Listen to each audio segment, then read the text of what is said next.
And some of you have, like some of you PayNet guys may have actually seen this training before. But we're going to talk about some different techniques for following up effectively, some things not to say, and just some strategy there. Because I think, you know, a lot of time we sort of just take it for granted that this part is like, yeah, it's easy, right? You just follow up, you know, seal the deal, close it out. There's a few extra steps there, and specifically there's a 5-step process that we'll get to. That's probably the biggest takeaway from this. That I promise, if you implement this thing, you're going to start seeing more deals closed right away. Okay.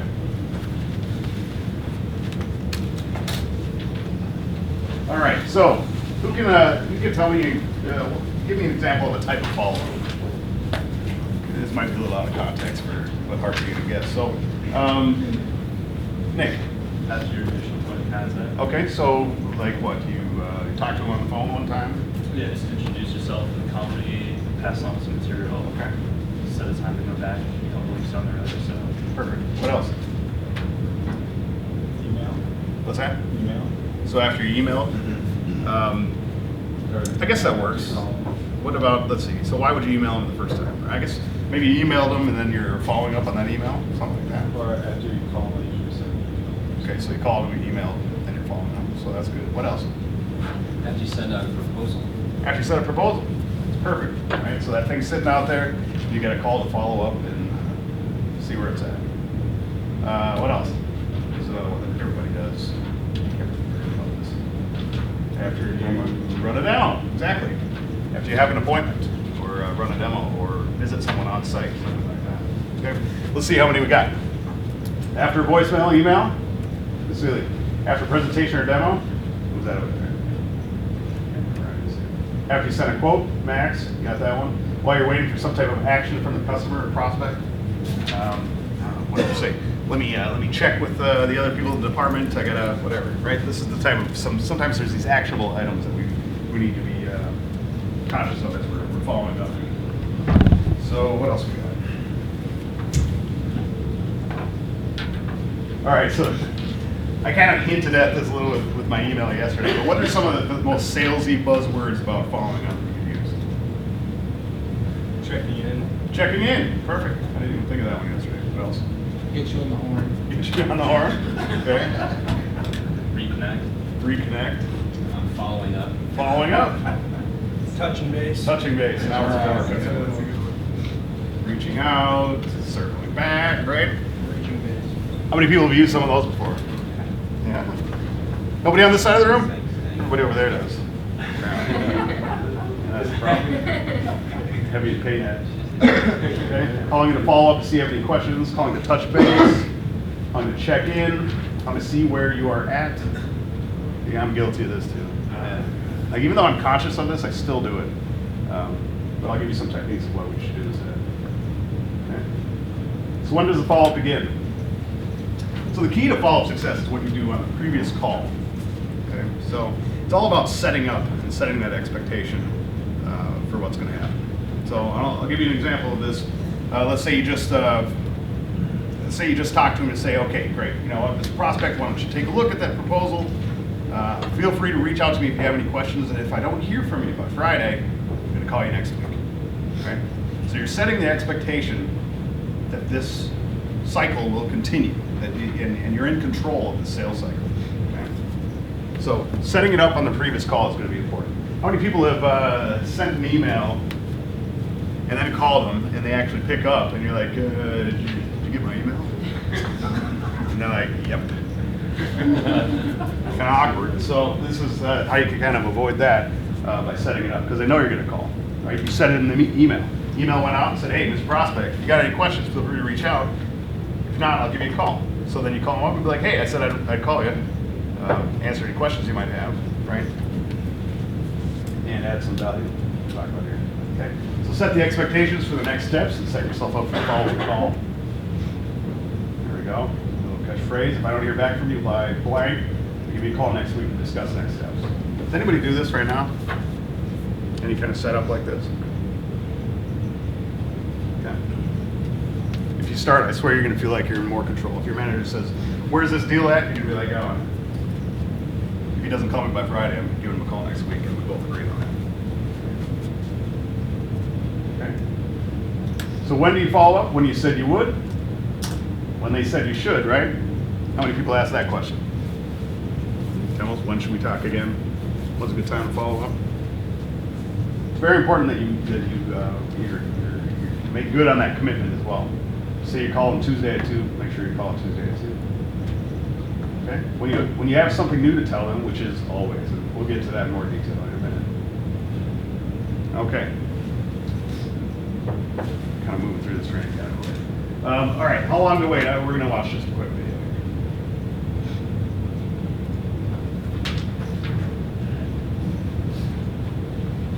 Have you ever seen this movie before? This movie, surprisingly, is about following up.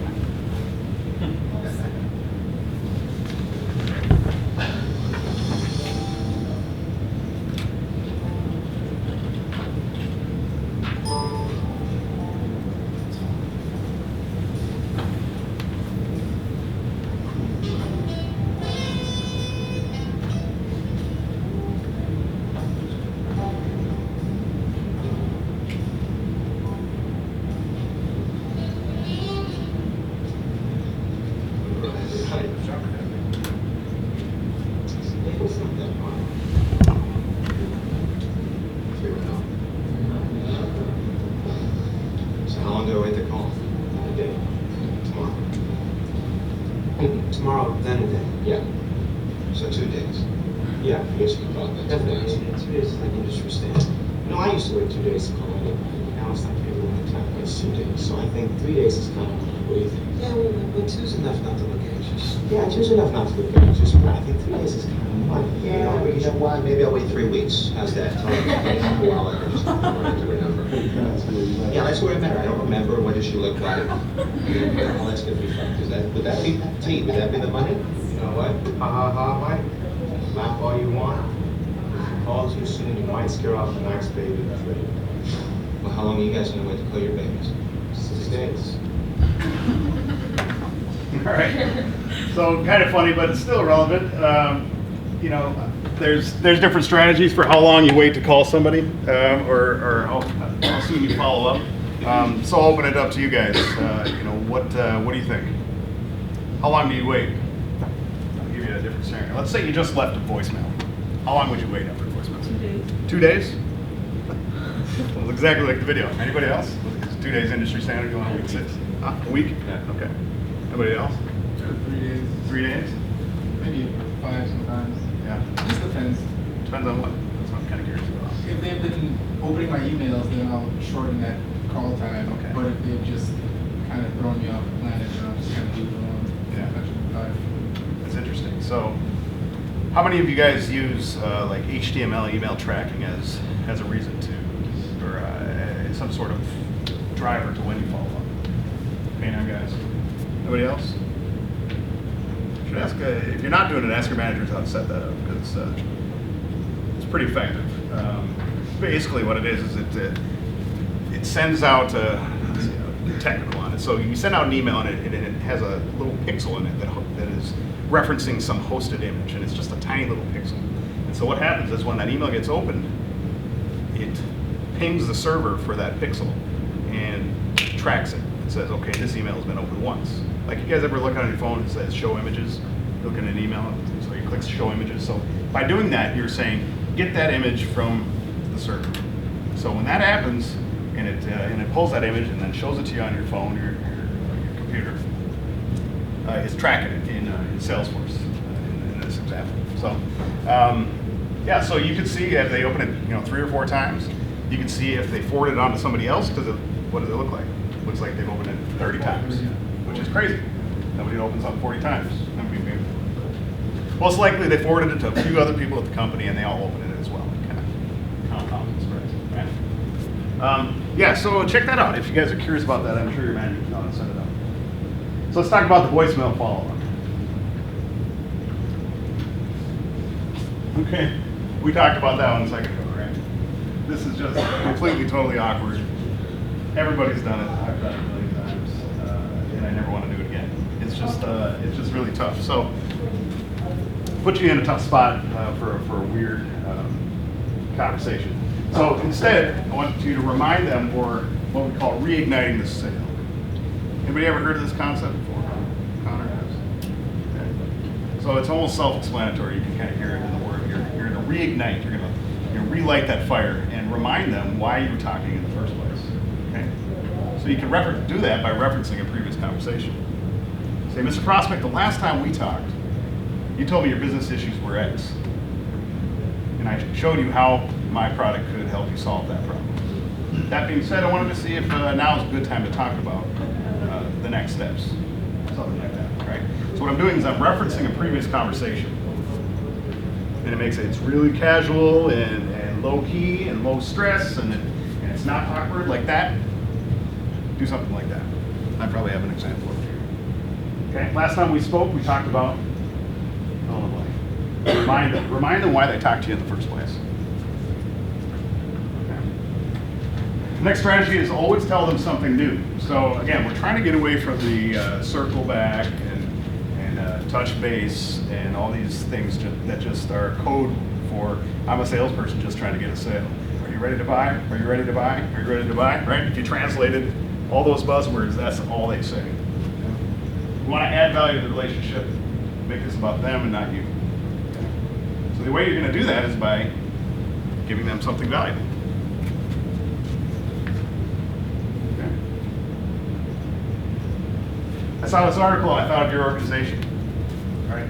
Everybody's got access to the internet, right? You can set up Google alerts, you know, things that are industry specific, okay? Whether it's banking or dentists or ballparks. There's something there and it's being published on a regular basis. So you set up the alerts and you get these articles and you can say, hey, you know what, I wanted to shoot this your way. I read this and I was thinking about you guys and you know some of the things that you're working on over there. So hope you're having a great day. Leave it at that, right? So what are you doing? You're not begging and asking them to move forward with the sale. You're not being a pushy sales guy. You're adding value. Okay? That's really the point of this whole thing. Okay, we just released this video. It reminded me of your unique scenario, right? How many people have organizations that put out some sort of marketing materials on a regular basis? Some do, some don't, but I'm sure you can find something. It's really easy. You're just going to email them the link. Okay. We've got a webinar coming up. Want to make sure you knew about it. Okay. So this is just 3 examples of things that you can say other than reaching out or touching base or circling back or whatever it is. You know, these are things that add value to the relationship, and they're going to respond to that. You're going to be building trust and building rapport with this person. They're going to see you as a somebody who's kind of partnering with them to tackle this business issue as opposed to some slimy salesperson trying to extract money from them. Hey, I had another idea I wanted to get your feedback on. This one's great, especially on a voicemail. Hey, this is John. I'm just calling. I had this idea, based on what we talked about last time. Why don't you give me a call back? Really compelling reason for someone to call you back, but if the alternative is you're calling them and saying, hey, I was just reaching out to touch base and see where we're at with the proposal, as opposed to, hey, I got an idea of how we could tackle that business issue, it's a totally different message. Okay? Drip out your marketing and testimonials. Okay, so K-Net guys, I'm picking on you on this one. Now, I know some of this is the instruction of the client, but man, if I see 6 PDFs on one email, I might open one of them. Chances are I'll delete all of them because I don't have that kind of time to commit to reading, 5 or 6 different pieces of information. Okay. All right. So yeah, I'm a little ahead of myself here, but anybody have any comments on that? They're all related and necessary. They all have. I don't know. Maybe build up some suspense or like just wait till you get the next one. It'll all make sense. No, I get it. In some cases, you have to. I don't even know if it makes it through Salesforce half the time. I don't even like they don't even get the email attachments because there's so much in there. So I'll give you an example. Don't send the email that says, hey, here's just an overview of our company, and then hey, here's another piece that's specific to your industry, and hey, here's this. Like, there's basically like 3 different PDFs that all say somewhat of the same thing. Like, you send one, and then a week later, you send the next one. A week later, you send the next one. Okay? So you're giving yourself reasons to follow up with this person. Reasons to get back in front of them so they're always thinking about you, not thinking about the competition and going with them. Okay, so if you're a busy decision maker, you receive 5 PDFs for a product you were not really sure you wanted to purchase, how many would you read? How many would you delete? Okay, so this is it. This is the most important thing I'm going to say today. It's the 5-step follow-up process. Okay. So let's say you just had maybe you just did a demo, you just had an appointment. Maybe you just had a really good conversation. One of those 10-minute ones, you get done with it, you're like, yeah, that felt great. It's like, I just had a really good conversation, right? You say, where do we go from here? Or when should we speak again? That's step 1. That one's easy. Anybody can say that. Where do we go from here and when should we speak again?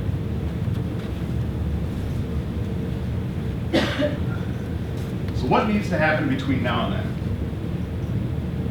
What are we trying to find by asking this question? You're understanding their procurement process. You're understanding the process that they take to make decisions on what to buy. Do you ask them that? Or how do you phrase that? Like, do we need to get anyone else involved, or like? Well, that's step 3. That's step 2. What else? What needs to happen between now and then? And what you're probably going to hear is like, well, you know, I need to actually get 2 more quotes from another vendor, other vendors, or maybe they say, well, I need to go and make sure that we have the budget available. They're going to tell you something. Maybe it's like, I got to get approval from my boss. But you're going to get information. You're going to better understand the procurement process. And you can even flat out say that if you're doing a full close pay net, guys, you can do this for sure. Walk me through your procurement process. That's another way to say this. And the procurement process is basically how they buy things. They could have a purchaser that, there's some people. I used to sell software, and we would do a demonstration to a group of IT guys, the CIO, and then once they said, yeah, we really want this product now, you get to go to purchasing. And I go to purchasing and start talking to someone who hasn't seen a demo, does not even care, and that person's only job is to drive down my price. It's the most ridiculous thing ever. But a lot of big companies do this. That person, I'm sure they get incentivized on how far they can get a discount from what I just told them. It's ridiculous, but it happens when you're selling like enterprise level software. All right, so what needs to happen between now and then? You're going to be able to extract some information about what the procurement process is. Okay, then Connor, who else will be involved? All right, so now we're figuring out who's actually making the decision on this thing. Like I said, I got to get the CEO to sign off. Maybe I gotta talk to marketing. I know they got budget left over for this year, and I'm gonna try to ask them if they can give some of it to me. All right, and you're gonna be able to, through this process, you're gonna be kind of painting this picture of what this process looks like to you getting the close. And it's gonna make you feel great, first of all, because you're gonna feel like you got your hands on the wheel of this thing, and you're like, you're in control of the sale. Number 4, what do you need from me? Right? These are all really easy. I'm sure you guys can implement these right away. But just imagine the type of information you're going to get when you ask these questions. Right? Chances are they'll be like, oh no, well, probably nothing. Maybe they say, hey, why don't you follow with me next week? Just to kind of keep this thing going. Right? Sometimes they want that little push, that nudge along the way. Maybe they want you to reach out to another department, give a demonstration for them. Okay. Finally, this is the clincher. What will we be hoping to accomplish on our next call? If you got the guts to say something like this, it's just going to blow your mind. Okay. So, what do we think that people might say?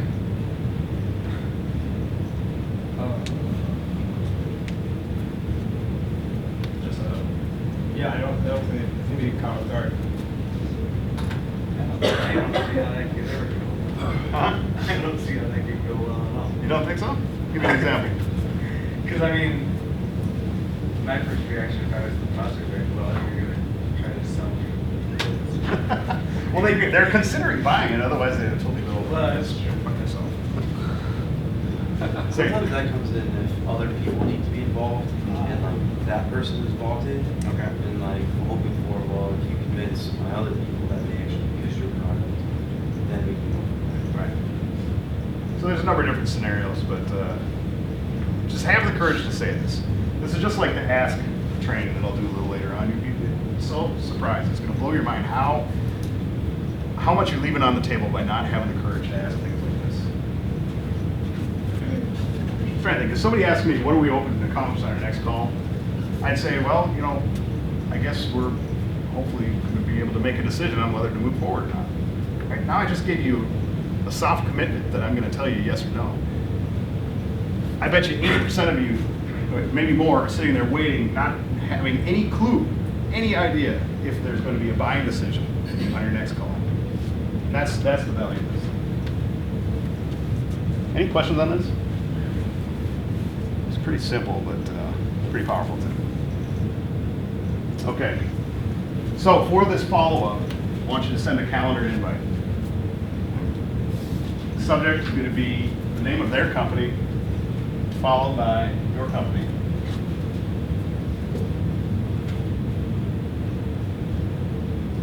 Body's meeting to discuss if Elhart Enterprises can use acquiring sales team to grow their revenues. All right. Basically, this body is going to be what they told you on that last number 5. Right? What they said, what are we hoping to accomplish? Okay, 2 days prior to the call, confirm it.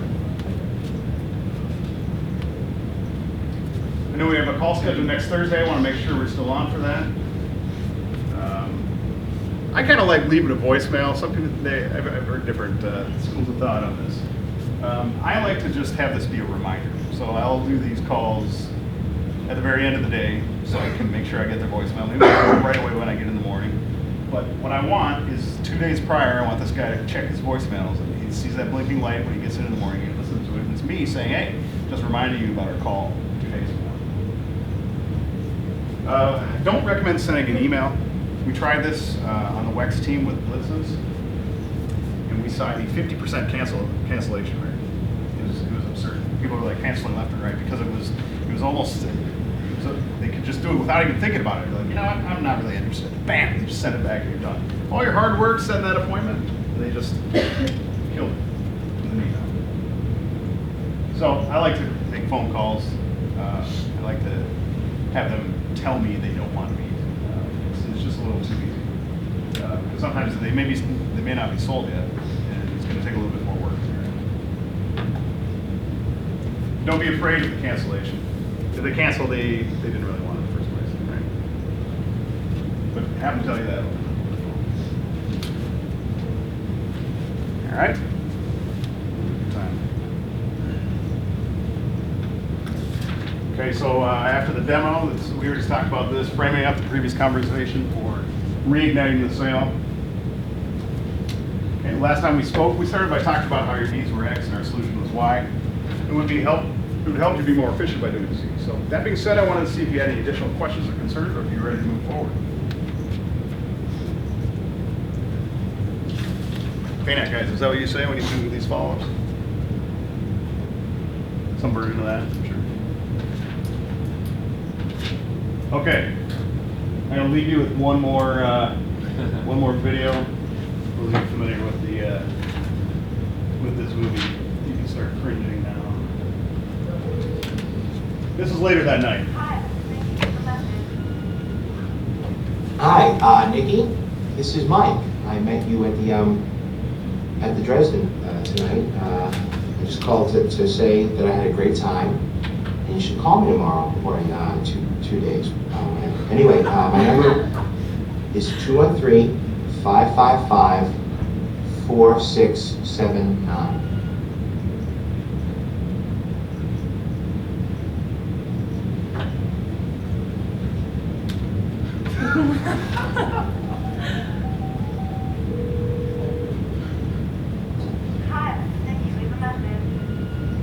Hi, Nikki, this is Mike again. I just called because it sounded like your machine might have cut me off when before I finish leaving my number. Anyway, and you know, and also, sorry to call so late, but we were still at the Dresden Island, so I knew I'd get the machine. Anyhow, my number is 21.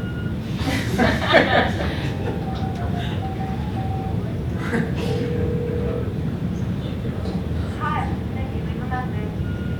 213-555-4677. JT, just want to leave my number. Anyway, I think I was really desperate. We should just hang out and see where it goes, because it's nice and no expectations. So, okay? Thanks a lot. Bye.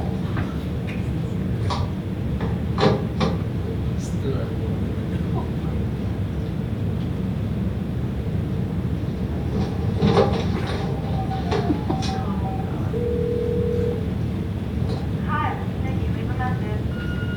We're just gonna have a 6-year relationship, okay? That should help explain why I'm acting so weird. I just want you to know that.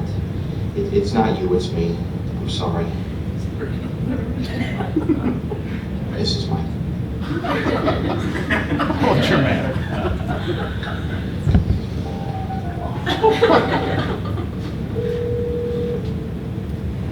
Hi, thank you. Leave a message.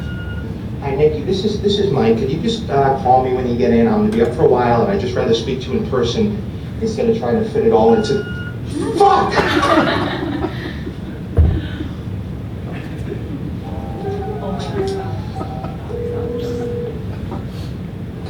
Hi, thank you. Leave a message.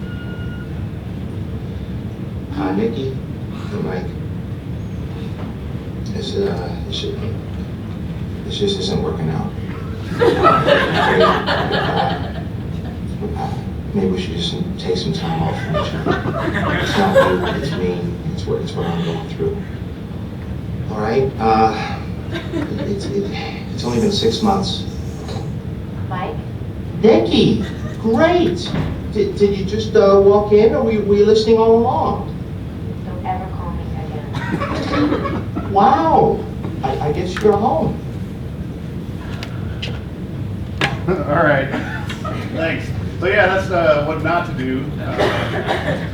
Stick to your cadence. Hopefully, got you some good things here with the 5-step follow-up process. Reigniting the sale was another big one, right? And always add value or tell them something new when you call. Don't call 10 times in the same day after you just showed them the demo. All right. Thanks, everybody. Thank you.